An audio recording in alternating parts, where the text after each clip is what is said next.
మాజీ మంత్రి వైసీపీ కీలక నేత అంబటి రాంబాబు కేసుకు సంబంధించి పోలీసులు పీటీ వారెంట్ దాఖలు చేశారు. గతేడాది నవంబర్ 12న మెడికల్ కాలేజీల పీపీపీ మోడల్ని వ్యతిరేకిస్తూ ఆందోళన చేపట్టిన అంబటి పోలీసులు ఏర్పాటు చేసిన బారికేడ్లు తోసుకుని వెళ్లారు. ఈ ఘటనపై అప్పట్లోనే పట్టాభిపురం పోలీస్ స్టేషన్లో కేసు నమోదైంది. అంబటి రాంబాబు అప్పట్లో పోలీసులు అడ్డుకున్న బారికేడ్లను తోసుకొని ఆందోళనలో పాల్గొన్నారని, ఈ విషయంపై కేసు దర్యాప్తు జరుగుతుందని పోలీసులు పీటీ వారెంట్లో ప్రస్తావించారు. ఈ నెల 11న కోర్టులో హాజరుపరచాలని ఆదేశించారు.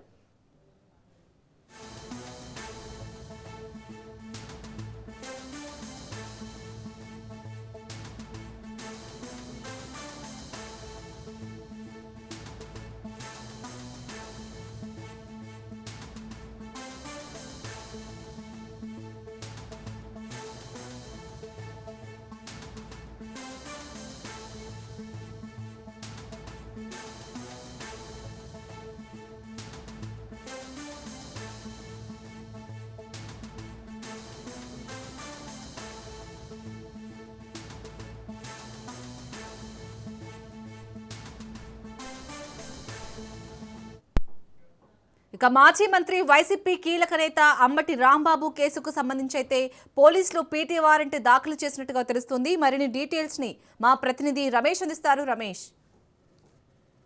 శాలిని, మాజీ మంత్రి అంబటి రాంబాబు రిమాండ్ ఖైదీగా ఉన్నారు. రాజమండ్రి సెంట్రల్ జైల్లో రిమాండ్ ఖైదీగా ఉన్నటువంటి నేపథ్యంలో చంద్రబాబు పైన అనుచిత వ్యాఖ్యల కేసులు రిమాండ్ ఖైదీగా ఉన్నటువంటి నేపథ్యంలో మరి కాసేపట్లో కూడా గుంటూరు కోర్టుకి తరలించున్నారు. ఏదైతే మరి గతంలో జరిగినటువంటి అంటే పట్టాభిపురం సిఐ పైన అటు విధులకు ఆటంకం కలిగిస్తూ చేసినటువంటి సందర్భంలో కూడా ఆయన పైన కేసు నమోదైంది. అప్పట్లో ఒక సంచలనంగా మారినటువంటి పరిస్థితి. అంటే అంబటి రాంబాబు మాజీ మంత్రిగా ఉన్నటువంటి సమయంలో ఆయన స్టేషన్ కి వెళ్లి స్టేషన్ ముందు కూర్చొని కూడా ధర్నా నిరసన కార్యక్రమం చేపట్టారు. కార్యకర్తలతో వెళ్ళినటువంటి సమయంలో ఆ కేసుకు సంబంధించి పీటీ వారెంట్ దాఖలు చేసేటువంటి అవకాశం ఉంది. ఆ జిల్లా కోర్టులో ఆయన మెజిస్ట్రేట్ ముందు హాజరుపరిచేటువంటి అవకాశం ఉంది. ఈ కేసుకు సంబంధించి కూడా మరి న్యాయమూర్తి రిమాండ్ విధించేటువంటి అవకాశం ఉంది. ఎందుకంటే ఇటీవల మనం చూస్తున్నాం అంబటి రాంబాబు వ్యవహారంలో అటు వైసీపీ మాజీ ముఖ్యమంత్రి వైఎస్ జగన్మోహన్ రెడ్డి కూడా చాలా తీవ్రంగా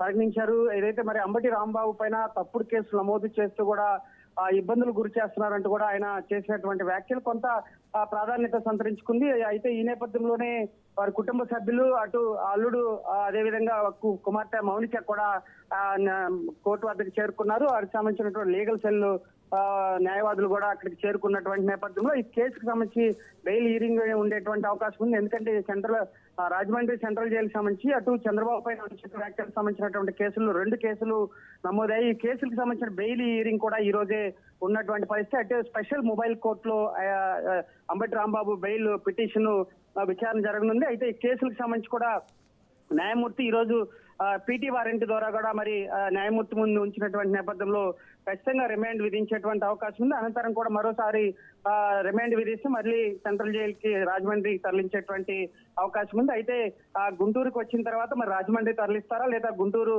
జిల్లా జైల్లో ఉంచుతారా అనేది కూడా చూడాల్సి ఉంది. ఏది ఏమైనా అంబటి చుట్టూ కూడా కేసుల పర్వం కొనసాగుతున్నటువంటి పరిస్థితి కనపడుతుంది. Shalini. Right, thank you Ramesh.